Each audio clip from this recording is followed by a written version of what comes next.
நீ மரிக்க மாட்டாய் என்று சொன்னால் கோபம் வருது பாருங்க. உண்மையிலேயே நீதியின் வைராக்கியம் யாருக்கு வர வேண்டும்?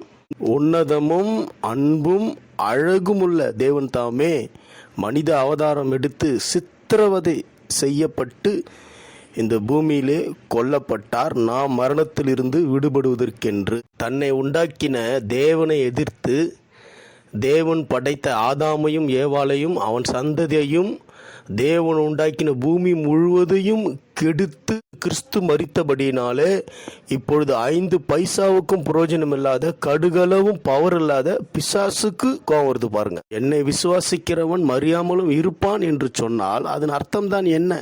ஆயுசு நாட்களிலும் ஆரோக்கியத்திலும் ஐஸ்வர்யத்திலும் உன் ஆனந்தத்திலும் இனி மரணம் கிரி செய்யாது, நீ பூரண வாழ்க்கையை வாழ்வா என்பது தானே அர்த்தம். கர்த்தருடைய பிள்ளைகளாகிய நீங்க ஜீவனை விரும்புங்க, பூரண வாழ்க்கையை